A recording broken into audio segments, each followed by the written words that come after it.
제2차 세계대전 이전의 저기술 항공기. 제2차 세계대전이 발발했을 때 세계는 매끄러운 금속과 과학으로 무장한 최신 기계로 전쟁에 돌입하지 않았습니다.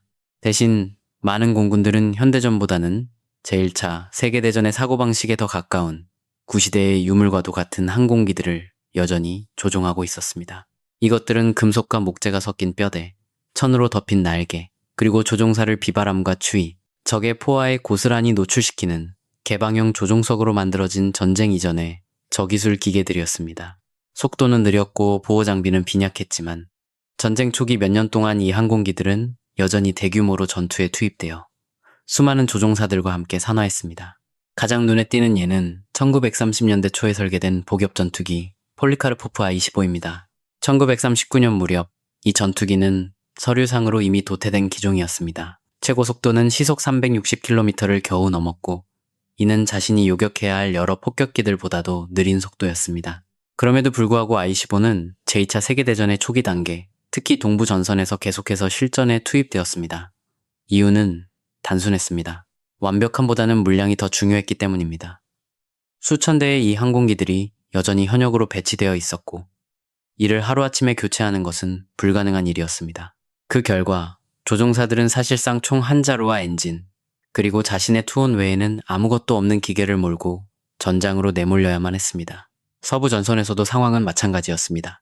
영국은 최고 속도가 시속 415km에도 미치지 못하는 복엽 전투기인 글로스터 글래디에이터와 같은 항공기들을 여전히 운용하며 전쟁에 돌입했습니다. 현대적인 단엽 전투기들과 맞서기에 이는 너무나도 치명적인 약점이었습니다. 그럼에도 글래디에이터는 전투를 이어갔습니다. 이 기체가 뛰어나서가 아니라 다른 대안이 전혀 없는 절망적인 순간들이 있었기 때문입니다. 이 단계가 진정으로 시사하는 바는 이 항공기들이 얼마나 약했는지가 아니라 이들의 뼈아픈 희생이 군사 전략가들에게 무엇을 가르쳐 주었는가에 있습니다. 초기의 공중전은 결코 무시할 수 없는 하나의 진실을 명백히 보여주었습니다. 속도, 방어력, 그리고 화력은 더 이상 선택사항이 아니었습니다.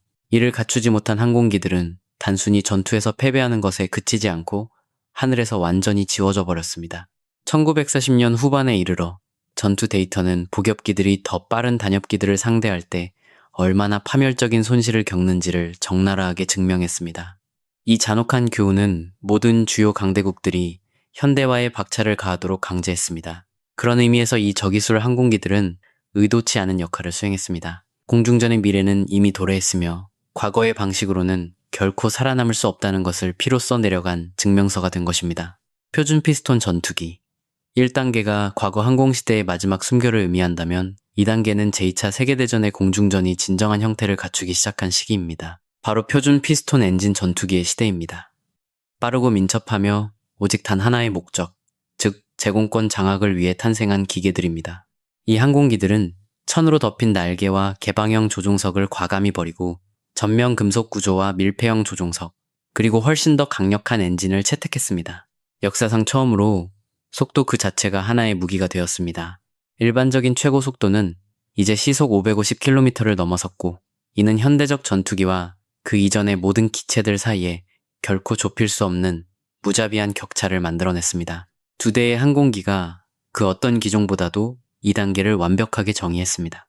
한편에는 롤스로이스 멀린 엔진을 탑재한 슈퍼마린 스피파이어가 있었습니다. 이 기체의 타원형 날개는 결코 아름다움을 위해 선택된 것이 아니라 공기 저항을 줄이고 선의 능력을 극대화하기 위한 철저한 효율성의 산물이었습니다. 영국 본토 항공전 당시 이러한 설계 덕분에 스피파이어 조종사들은 불과 1년 전만 해도 불가능할 것이라 여겨졌던 대등한 조건에서 독일 전투기들과 맞설 수 있었습니다. 그에 맞서는 상대는 오직 압도적인 성능 하나만을 위해 제작된 전투기 메서슈미트 BF-109였습니다. 연료분사식 엔진을 장착한 BF-109는 엔진이 꺼지는 현상 없이 급강하할 수 있었고 이 미세한 차이는 실전에서 치명적인 결과로 이어졌습니다. 독일 조종사들은 이 장점을 10분 활용해 수직으로 이탈하는 전술을 구사했고 기화기 방식의 엔진을 쓰던 연합군 전투기들은 이를 따라잡는 데 큰 어려움을 겪었습니다. 이 단계의 항공기들이 특별히 중요한 이유는 이들이 공중전의 양상을 완전히 표준화했다는 점입니다. 무전기는 조직적인 전술을 구사할 수 있을 만큼 신뢰성이 높아졌습니다. 무장 역시 소총 구경의 기관총에서 더욱 강력한 기관포로 강화되었습니다. 조종사들은 더 이상 홀로 싸우지 않았습니다. 그들은 하나의 거대한 시스템의 일부로서 전투에 임했습니다. 1940년부터 1942년까지의 전투 데이터는 매우 냉혹한 진실을 드러냈습니다. 하늘에서의 승리는 더 이상 조종사의 개인적인 용기에만 좌우되지 않았습니다. 상승률, 선의 반경, 무장의 배치, 그리고 엔진의 신뢰성이 승패를 결정지었습니다. 시속 20km라는 아주 작은 속도 차이조차도 교전에서 누가 살아남을지를 결정하는 생사의 경계선이 되었습니다. 아마도 가장 뼈아픈 대목은 바로 이 점일 것입니다. 끊임없는 개량에도 불구하고 대부분의 2단계 전투기들은 순식간에 자신들의 한계에 부딪혔습니다. 기술자들은 속도나 화력을 조금 더 끌어올릴 수는 있었지만 이는 반드시 항속 거리나 신뢰성의 희생을 대가로 치러야만 했습니다. 전쟁 중반에 이르자 공군 지휘부는 이런 점진적인 개선만으로는 더 이상 승리를 담보할 수 없다는 것을 깨달았습니다. 이 단계의 전투기들이 전쟁 자체를 승리로 이끈 것은 아니지만 그들은 공중전의 법칙을 새롭게 정의했습니다. 이후에 등장한 모든 항공기들은 이들이 세운 기준에 의해 평가받았고 피스톤 엔진을 완전히 포기하지 않는 한많은 기체들이 그 한계를 뛰어넘지 못했습니다. 특수 임무 항공기.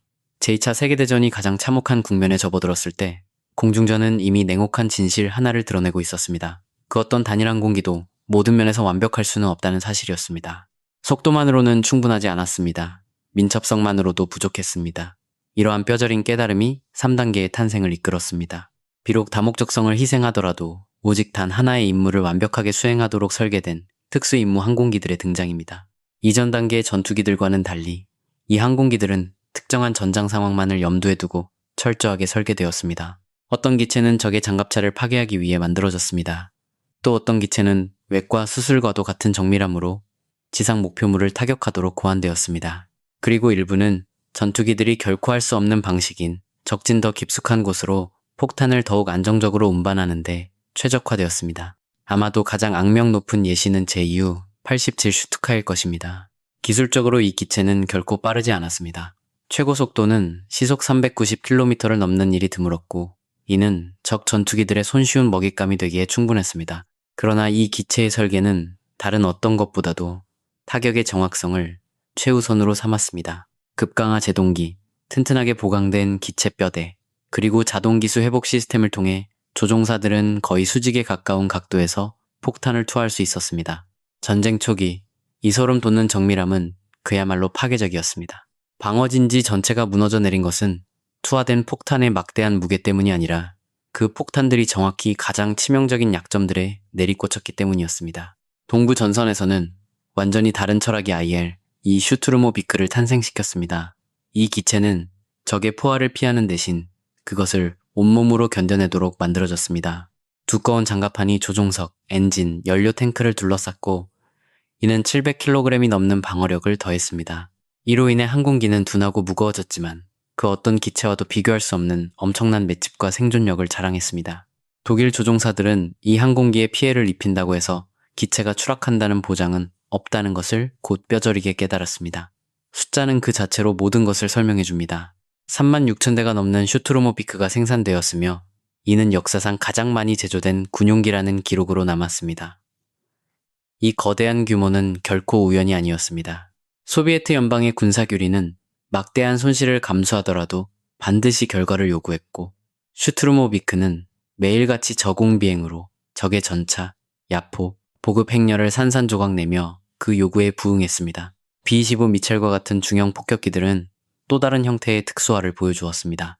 이들은 폭탄 탑재량, 항속거리, 생존성 사이에서 절묘한 균형을 맞추며 전투기는 도달할 수 없고 대형 폭격기는 유연하게 대처할 수 없는 전장의 틈새에서 맹활약했습니다.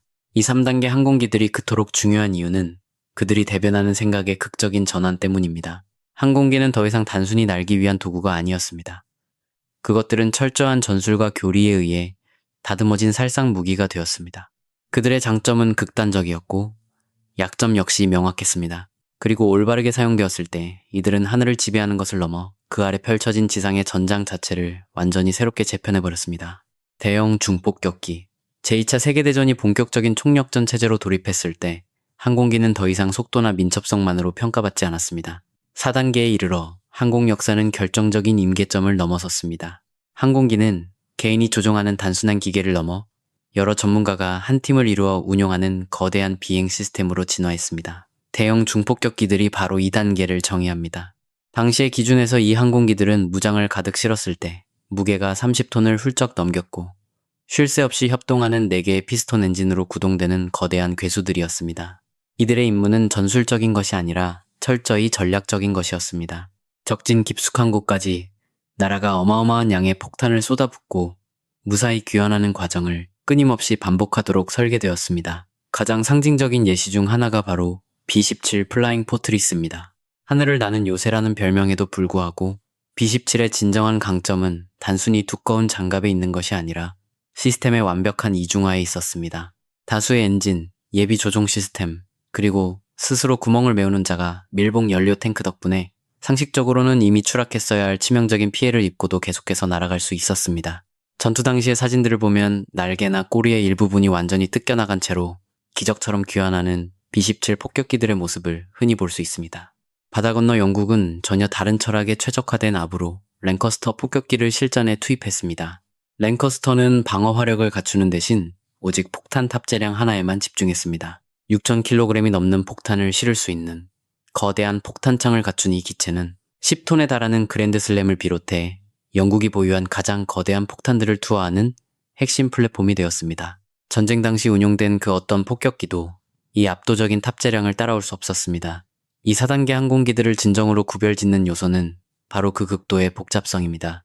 일반적인 중폭격기 한 대에는 조종사, 항법사, 폭격수, 기관사, 무전수, 사수 등 7명에서 10명에 이르는 전문가들이 탑승했습니다. 이들 각자는 고도 7,000m가 넘는 극한의 환경에서 기능하기 위해 수많은 계기판, 산소 공급 시스템, 내부 통신망, 그리고 복잡한 전기 회로에 의존해야만 했습니다. 그토록 아득한 고도에서는 산소 장비 없이 단 몇 분만 노출되어도 승무원 전원이 의식을 잃고 목숨을 잃을 수 있었습니다. 통계 수치는 이러한 야심찬 작전의 뒤에 숨겨진 끔찍한 대가를 보여줍니다. 유럽 상공의 공중전 동안 폭격기 손실률은 출격 당호 %를 넘어서는 일이 다반사였습니다. 통계적으로 한 명의 승무원이 정해진 파병 기간을 무사히 마칠 확률은 절망적일 만큼 희박했습니다. 그럼에도 불구하고 폭격기 생산은 결코 멈추지 않았습니다. 미국과 영국 두 나라에서만 수만 대의 중폭격기가 쏟아져 나왔고 이는 국가 전체 산업 생산량의 막대한 부분을 집어삼켰습니다. 4단계 항공기들은 화려한 공중전이 아니라 끈질긴 인내와 파괴력으로 전쟁의 패러다임을 바꿨습니다. 이들은 적의 공장, 철도기지, 심지어 도시 전체를 최전방의 표적으로 탈바꿈시켰습니다. 역사상 처음으로 지상전이 벌어지는 전장으로부터 아득히 떨어진 후방, 깊숙한 곳에서조차 쉴 새 없이 전쟁이 벌어졌으며 이 거대한 항공기들이 바로 그 끔찍한 현실을 가능하게 한 주역이었습니다. 최첨단 피스톤 항공기 5단계는 제2차 세계대전 당시 피스톤 엔진 항공기가 도달할 수 있었던 절대적인 물리적 한계점을 상징합니다. 2단계에 이르러 기술자들은 더 이상 새로운 비행 원리를 발견하지 않았습니다. 그들은 이미 존재하는 모든 부품과 세부 사항들을 물리적 한계치까지 극단적으로 다듬어 나갔습니다. 속도, 항속, 거리, 화력, 그리고 신뢰성이 소름 돋을 정도로 정밀하게 균형을 맞추고 있었습니다. 2단계 항공기들은 단순한 전투기가 아니었습니다. 그것들은 이전의 설계로는 결코 해결할 수 없었던 치명적인 문제들을 타파하기 위한 궁극의 해결책이었습니다. 가장 유명한 예는 단연 P-51 머스탱입니다. 머스탱이 등장하기 전 연합군 폭격기들은 독일 영토 깊숙한 곳에서 파멸적인 손실을 겪고 있었습니다. 호위 전투기들은 폭격기들을 도중까지만 보호할 수 있었고 임무 중 가장 위험한 순간에 폭격기 편대는 적의 포화 앞에 벌거벗겨진 채 남겨져야 했습니다. 그러나 머스탱은 이 전장의 공식을 완전히 뒤집어 놓았습니다.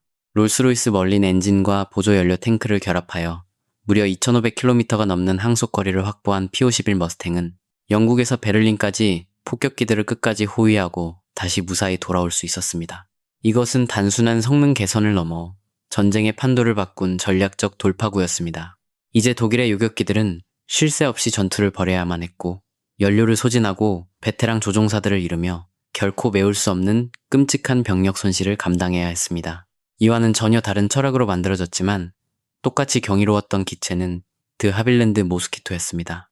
대부분 나무로 만들어진 모스키토는 서류상으로는 진작에 도태되어야 마땅한 기체였습니다. 하지만 그 가벼운 나무 골조와 강력한 쌍발 엔진의 조화는 이 기체를 전쟁에서 가장 빠른 항공기 중 하나로 만들었습니다. 여러 임무에서 모스키토는 적 전투기와 맞서 싸우기보다는 그저 압도적인 속도로 적을 따돌려 버렸습니다. 숫자들은 이 기체들이 얼마나 시대를 앞서갔는지를 여실히 증명합니다. 최고 속도는 시속 700km에 육박하거나 이를 가뿐히 뛰어넘었습니다. 한계 고도는 12,000m를 돌파했습니다. 부품의 제조 오차율은 전쟁 초기에는 상상조차 할 수 없을 정도로 촘촘하고 엄격해졌습니다. 아주 작은 비효율성조차 더 이상 용납되지 않는 시대가 된 것입니다. 이 5단계가 진정으로 중요한 이유는 이 항공기들이 피스톤 기술의 궁극적인 한계에 얼마나 무섭게 접근했는지를 보여주기 때문입니다. 기술자들은 오직 엔진의 부하를 극도로 높이고 수명을 단축시키며 정비 요구량을 폭발적으로 증가시킴으로써만 간신히 더 많은 힘을 쥐어짜낼 수 있었습니다. 속도를 시속 1km 끌어올릴 때마다 그 대가는 신뢰성의 하락과 엄청난 연료 소모로 청구되었습니다. 1944년 무렵 피스톤 항공기를 아무리 정교하게 다듬는다고 해도 결코 다음 세대의 성능 도약을 이루어낼 수 없다는 사실이 명백해졌습니다. 5단계의 항공기들은 인류 기술의 걸작이었지만 동시에 서늘한 경고장이기도 했습니다. 프로펠러의 시대가 마침내 자연적인 수명을 다했음을 처절하게 증명해낸 것입니다.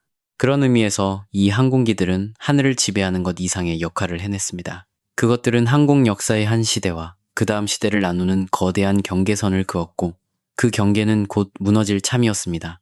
실전 배치 제트 항공기 6단계는 제2차 세계대전 전체를 통틀어 가장 극적이고 폭력적인 기술적 파열을 상징합니다. 아무리 완벽하게 다듬어진 프로펠러라도 더 이상은 통용되지 않는 새로운 시대가 열리는 순간이었습니다. 제트 항공기는 기존 기술의 발전을 의미하는 것이 아니었습니다. 그것은 수년이나 앞당겨 불쑥 찾아온 전혀 다른 차원의 미래였습니다. 가장 유명한 예시는 세계 최초의 실전 배치 제트 전투기인 Me-2기입니다. 두 개의 터보제트 엔진을 뿜어내며 날아오른 Me-2기는 연합군 최고의 피스톤 전투기들보다 시속 150km나 더 빠른 시속 850km 이상의 경이로운 속도에 도달했습니다. 실전에서 이 속도의 차이는 그야말로 압도적이었습니다. 연합군 조종사들은 Me-2기가 이미 불을 뿜고 시야에서 사라져버린 뒤에야 비로소 그 형체를 발견했다는 충격적인 보고를 수도 없이 남겼습니다. Me-2기는 단순히 빠르기만 한 것이 아니었습니다. 완전히 새로운 형태의 공중전에 철저히 최적화된 살상 무기였습니다. 내문의 30mm 기관포로 무장한 이 괴물은 거대한 중폭격기들을 단 몇 초 만에 갈기갈기 찢어버리도록 설계되었습니다. 찰나의 사격 한 번만으로도 폭격기 편대의 일부를 완전히 증발시켜버릴 수 있었습니다. 이론상으로 이 전투기는 공중전의 양상을 완전히 뒤바꾸어 놓았어야 마땅했습니다. 그러나 이상은 차가운 현실과 정면으로 충돌했습니다. 초창기 제트 엔진은 너무나도 연약해서 그 수명이 고작 수십 시간에 불과할 때가 많았습니다. 엔진 출력의 반응 속도는 끔찍하게 느렸고 이는 이착륙을 죽음의 고개비행으로 만들었습니다. 연료 소모량은 상상을 초월했으며 붕괴해가는 독일의 산업 시스템은 이 민감한 항공기를 제대로 뒷받침할 능력을 상실한 지 오래였습니다. 그 결과 Me-2기는 전술적으로는 빛나는 성공을 거두었지만 결코 전쟁의 판도를 바꿀 전략적 우위를 점하지는 못했습니다. 이에 대한 영국의 대답은 글로스터 미티어의 형태로 등장했습니다. Me-2기보다 약간 느렸던 미티어는 매우 조심스럽게 전장에 도입되었습니다. 영국 왕립공군은 제공권을 다투는 위험한 도박을 벌이는 대신 이 기체를 주로 V-1 비행 폭탄을 요격하는 데 투입했습니다. 이 임무에서 제트기의 속도는 가치를 매길 수 없을 만큼 빛을 발했고 수십 기의 무인 미사일들을 성공적으로 파괴해냈습니다. 이 6단계 항공기들이 진정으로 흥미로운 이유는 그들이 보여주는 극명한 모순 때문입니다. 순수한 성능만 놓고 보면 제트기들은 의심할 여지 없이 미래에 속해 있었지만 그들을 둘러싼 세상은 아직 미래를 맞이할 준비가 되어 있지 않았습니다. 비행장, 정비병, 연료 보급망, 그리고 조종사 훈련 시스템 등 모든 것이 여전히 피스톤 항공기 시대에 머물러 있었습니다. 전쟁이 끝날 무렵 제트 항공기들은 부정할 수 없는 단 하나의 진실을 증명해냈습니다. 항공 역사의 다음 시대는 서서히 진화하는 것이 아니라 모든 것을 파괴하며 혁명적으로 도래할 것이라는 사실이었습니다. 그러나 이 거대한 혁명이 완전히 꽃을 피우기도 전에 제2차 세계대전에 막이 내렸습니다. 6단계는 어제의 전쟁터에 잠깐 모습을 드러냈던 내일에 대한 강렬한 예고편으로 남아있습니다. 압도적이고 공포스러우며 아직은 세상에 나오기엔 너무 일렀던 기계들의 이야기입니다. 로켓, 추진 요격기 7단계는 제2차 세계대전 항공 역사상 가장 극단적이고 끔찍하게 위험했던 실험을 상징합니다. 이곳은 기술자들이 항공기의 실용성을 묻는 것을 포기하고 과연 이 기체에 탄 인간이 살아남을 수나 있는지 묻기 시작한 광기의 지점입니다. 이 단계를 진정으로 정의하는 유일한 항공기는 세계 최초이자 유일하게 실전에 투입된 로켓 추진 전투기 ME-263 코메트입니다. 제트 항공기들과 달리 ME-263은 연료를 소모한 것이 아니라 그야말로 폭발적으로 집어삼켰습니다. 로켓 엔진은 믿을 수 없는 추력을 뿜어냈고 덕분에 이 기체는 분당 4,000m가 넘는 무시무시한 속도로 수직 상승할 수 있었습니다. 피스톤 전투기들이 20분에 걸쳐 간신히 도달하던 폭격기의 고도에 이 기체는 단 3분도 채 걸리지 않고 솟구쳐 올랐습니다. 순수한 성능 면에서 ME-263은 공포 그 자체였습니다. 최고 속도는 당시 그 어떤 연합군 기체도 범접할 수 없는 시속 960km에 육박했습니다. 폭격기 편대를 요격하는 것은 더 이상 쫓고 쫓기는 추격전이 아니라 돌발적이고도 폭력적인 충돌 사고에 가까웠습니다. 엄청난 관성 때문에 기체가 목표물을 훌쩍 지나쳐 버리기 전까지 조종사에게 허락된 사격의 기회는 단 몇 초에 스쳐 지나간 뿐이었습니다. 하지만 이 미친 듯한 괴력에는 끔찍한 대가가 따랐습니다.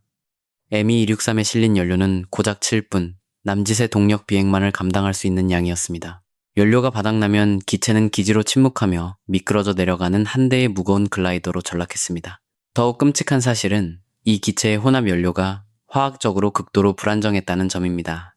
아주 미세한 연료 누출만으로도 착륙 시 기체가 폭발해버리는 참사가 일어났습니다. 적의 총탄에 목숨을 잃은 조종사보다 기체 결함과 사고로 불타 죽은 조종사가 훨씬 더 많았습니다. 작전상으로 ME-263은 확실한 폭격기 격추 기록을 남기며 로켓 전투기라는 개념이 전장에서 유효함을 증명해냈습니다. 그러나 전략적인 관점에서 볼 때 그것은 완전한 막다른 골목이었습니다. 이 기체를 대량으로 전선에 배치하는 것은 불가능했고 기동을 위해서는 복잡한 전용 인프라가 필요했으며 조종사들에게는 인간의 한계를 넘어서는 희생을 강요했습니다. 요격이라는 단일 문제는 해결했지만 당시의 어떤 전시 체제도 감당할 수 없는 새롭고 끔찍한 문제들을 끊임없이 낳았습니다. 이 7단계가 그토록 중요한 이유는 그것이 무엇을 성취했는지가 아니라 인간에게 무엇을 일깨워 주었는가에 있습니다. ME-263은 단지 미친 듯한 속도 하나만으로는 결코 하늘을 지배할 수 없다는 사실을 피와 화염으로 증명했습니다. 조종성, 인내력, 군수 지원, 그리고 인간의 생존이야말로 기체의 성능만큼이나 중요하다는 진실이었습니다. 여러 면에서 7단계는 항공 역사의 미래가 아니었습니다. 기술자들이 인간이 감수할 수 있는 한계선 너머에 무엇이 존재하는지 확인하기 위해 선을 넘었던 무모한 금단의 구역이었습니다. 그리고 마침내 그 선을 넘었을 때 추진 기술의 발전 속도가 인간의 육체와 산업 시스템이 따라갈 수 있는 한계를 아득히 초과해버렸음이 명백해졌습니다. 제2차 세계대전은 시대의 한계를 비명지르며 앞서 나가던 강력하지만 불안정하고 결코 지속될 수 없었던 로켓 항공기들과 함께 그 끝을 맺었습니다. 그들은 찬란한 성공이 아니라 서늘한 경고를 남기며 한 시대의 비행의 역사를 조용히 덮었습니다. 끝까지 시청해주셔서 감사합니다. 역사적 맥락이 살아 숨쉬는 깊이 있고 정확한 역사 이야기가 같이 있다고 생각하신다면 채널을 구독해 주십시오. 이 영상을 공유해 주시고 과거가 어떻게 오늘날의 세계를 만들어가고 있는지 탐구하는 저희의 여정에 함께해 주시길 바랍니다.